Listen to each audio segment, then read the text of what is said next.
Si hablamos de videojuegos, siempre habrá muchas grandes diferencias en la forma de pensar de cada uno de nosotros, pensando cuál es el mejor juego o cuál es el peor. Pero si hay algo que nadie puede negar acerca de la historia de los videojuegos, es que uno de los años más importantes desde su existencia es 1998. Un año en el que vio nacer a una cantidad enorme de franquicias y vio a otras más sacar lo mejor de sus secuelas. Ambas de una manera que cambiaron el rumbo y el legado de la cultura de los videojuegos que conocemos hoy en día. Todos y cada uno de esos ejemplos son dignos de hablar y maravillarse cómo mejoraron este mundo. Pero, de entre todos esos, salió un nuevo juego que entró a la industria cuando su propio género estaba ya pasado de moda, después de alguien tan grande como Super Mario 64. Un juego que, mirando hacia atrás, ayudó a cimentar las bases a largo plazo del resurgimiento del mismo género plataforma en la actualidad, de una de las formas más inusuales posibles, y tratando de ver el futuro en una era que ya a nadie le importaba. Nada más y nada menos que Banjo-Kazooie.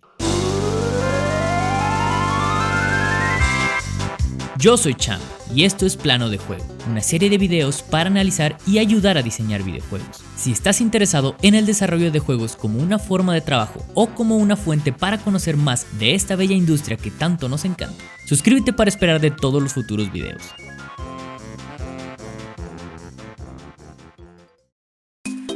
Desde la primera vez que revelaron algo acerca de Banjo-Kazooie allá por 1997, lo más seguido que se podía ver era la típica frase de "es como Mario 64". Y bueno, sí, para empezar, así fue. Imaginen que solo un año después del tremendo éxito que fue Mario en 1996, anuncien un juego nuevo con un personaje completamente desconocido que iba a tratar de asemejarse al rey. Muchas comparaciones son obvias, tanto por su arte y el modo de juego. Banjo-Kazooie estaba destinado a ser el sucesor mal visto, y extrañamente, el hype que se logró hacer probó ser su bendición. Banjo vivió cumpliendo las imposibles expectativas. Después de ser lanzado, salieron cantidades enormes de buenas reseñas, ganó premios por sus gráficos, música y por su calidad en general, sin mencionar que vendió más de 3.5 millones de copias en todo el mundo. Inevitablemente, también mucha crítica debió compararla todo el tiempo con Mario en todos los aspectos posibles, pero Banjo es más que un clon. Sí, podrá haber tomado inspiración de un juego hace poco lanzado, pero extrañamente se anticipó hacia dónde iba Mario en el mercado, creando un puente entre esta generación y todas las que siguen. Greg Miles, el diseñador de juego en Banjo-Kazooie y muchos otros juegos de Rare, estaban como muchos otros creadores de juego en la caótica década de los 90s, en una crisis sobre qué era lo que debían de lanzar. Los 90s fueron una década de transición y de muchos cambios en la industria con la llegada del 3D. Rare ya había logrado desarrollar una técnica para mostrar renders 3D previamente hechos en un cartucho de 16 bits para el Super Nintendo con Donkey Kong Country. Después de terminar la primera secuela de este juego, trataron de aplicarlo a otras franquicias, pero sabían que la tecnología no les iba a poder permitir desarrollar todo lo que querían. Pero en cuanto el Nintendo 64 fue anunciado, sabían que era momento de crear una nueva franquicia. El primer personaje que imaginaron para esta nueva tecnología fue un conejo y rápidamente cambió a un oso. Después el oso cargaba una mochila para justificar la cantidad de objetos que iba a cargar. Después se le fue agregado un personaje nuevo para acompañarlo en todos sus viajes. Y extrañamente, la primera idea de Banjo-Kazooie era crear un juego exclusivamente 2.5D, es decir, como los niveles en 2D que puedes ver actualmente en Crash Bandicoot. Esto era para ser muy parecido a los juegos de Donkey Kong Country que ya habían hecho ellos. Banjo-Kazooie se convirtió en un juego de plataforma puro, con solo unas cuantas cosas extra que agregaban al gameplay. No fue sino hasta que Nintendo les permitió ver un pequeñísimo vistazo al desarrollo que tenían entre manos. Ya lo saben, Super Mario 64 otra vez. En cuanto vieron esto, Greg Miles y el equipo de Rare supieron de inmediato que la industria de videojuegos iba para allá, para este extraño 3D. Así que inmediatamente pararon el desarrollo de su juego 2.5D y comenzaron su juego completamente en 3D. Ahí fue cuando Rare ya tenía oficialmente su mascota en camino para competir contra este plomero rojo. La visión de Rare siempre ha sido en observar a los juegos populares y tratar de darles algo nuevo. Eso fue aplicado en juegos como Battletoads y claramente después en Donkey Kong Country y Banjo-Kazooie. La magia de Super Mario 64 fue que, además de entrar a una nueva dimensión, cumplía con la promesa que les hacía a todos los nuevos jugadores. Lo que sea que vieras, podías ir hacia allá. tenías la completa libertad de ir a donde quisieras. Y en un intento de superar a Nintendo, Rare buscó no solamente capturar ese mismo sentimiento, sino expandirlo de una manera que hasta Mario hiciera sentirse restringido.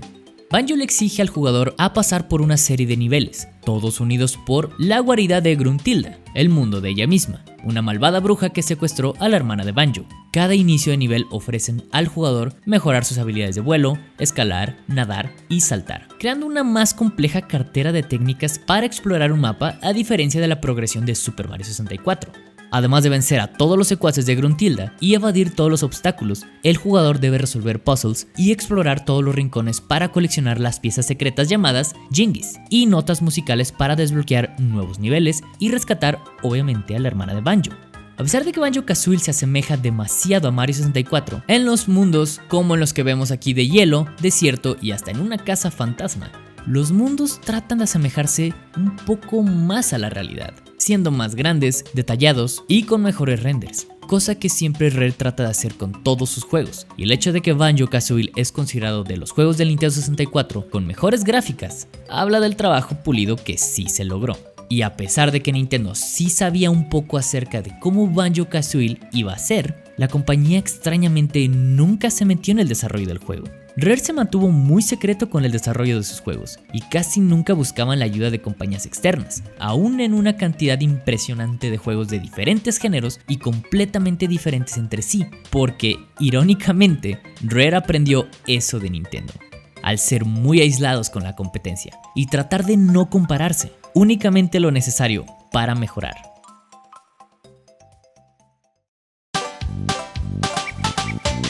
Aunque Mario 64 fue el pionero en las plataformas en 3D, podemos decir que Banjo fue el que realmente exploró este nuevo espacio. La transición a 3D pasó muchas demandas innecesarias para este mismo género de plataforma, uno que históricamente se centraba en perspectiva en 2 dimensiones como siempre se había hecho. Si vieron mi video pasado acerca de los problemas de los juegos de Sonic en 3D, recordarán que cualquier transición de 2D a 3D es un trabajo increíblemente difícil aunque no lo parezca. A pesar de que en Rare admiraban mucho el trabajo hecho en Mario 64, pensaron que el juego se sentía todavía en una extraña transición y sufría un poco por estar en deuda con los jugadores veteranos de Mario, que esperaban que el mismo Mario 64 proporcionara secciones que necesitaran muchísima precisión en los controles como en algunos niveles de Super Mario Bros. 3 lanzado anteriormente.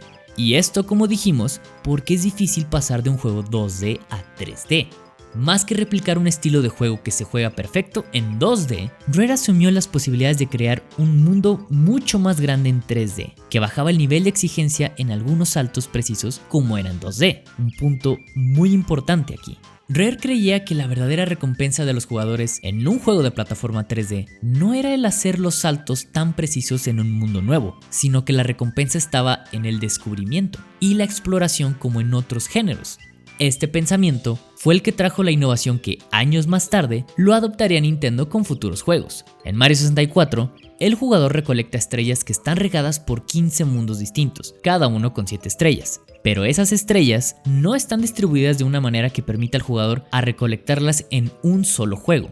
En lugar de eso, el jugador escoge un desafío en específico tras otro y después de haber juntado la estrella de ese desafío, regresan al jugador a la selección de niveles para repetir esta misma acción por cada estrella.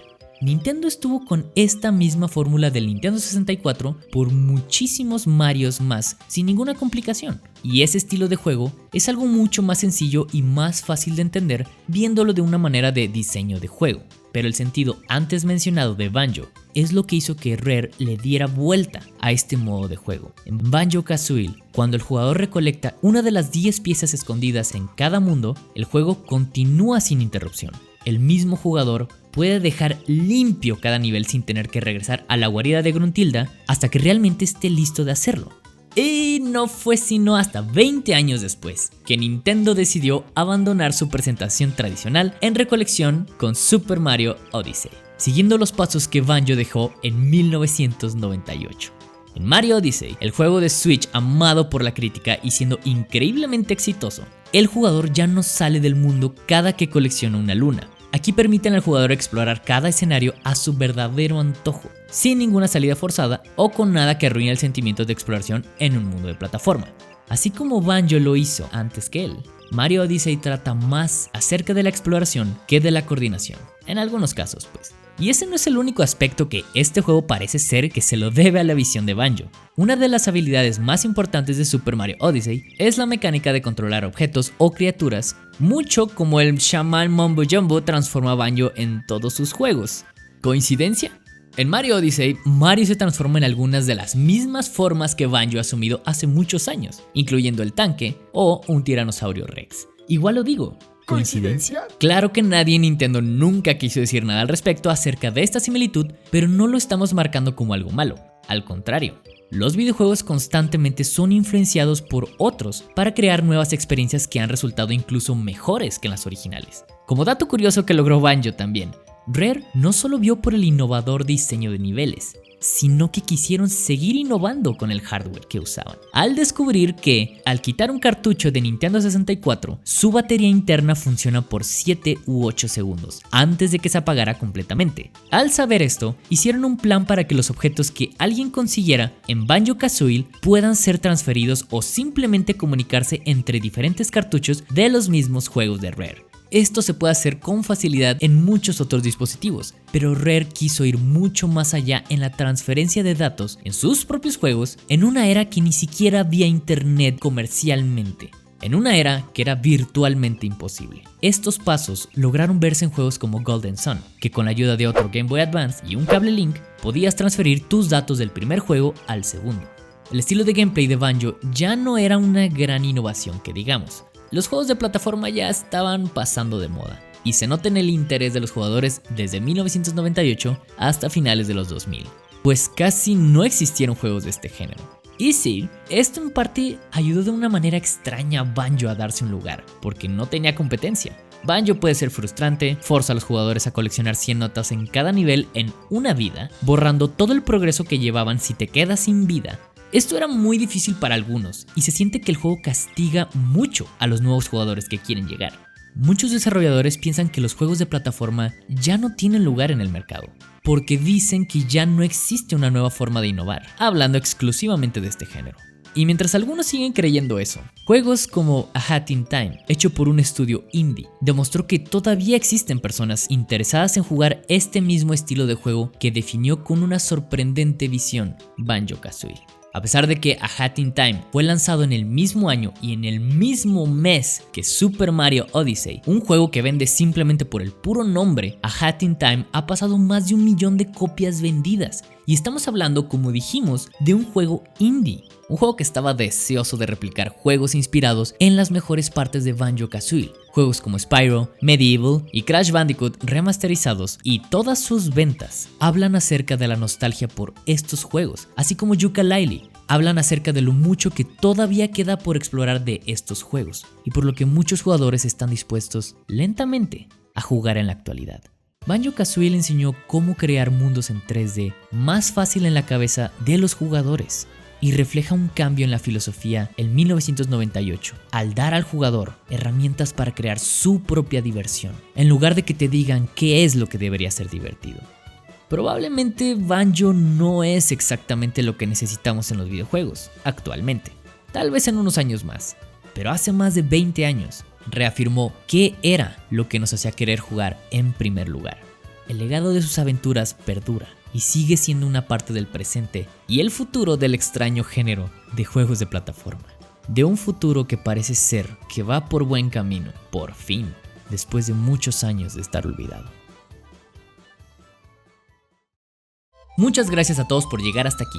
Si te gustó este video, no te olvides de suscribirte, darle like y picarle a esa campanita para esperar de todos los futuros videos. Aquí siempre hablaremos de temas que parecerán comunes, pero que siempre logramos verlos de otra manera para que te ayuden a ti desarrollador y sobre todo a ti, fanático de videojuegos. Yo soy Champ y me despido recordándoles que debemos de trabajar duro, sí, pero nunca dejemos de jugar. Nos vemos en el próximo video. Paz a todos.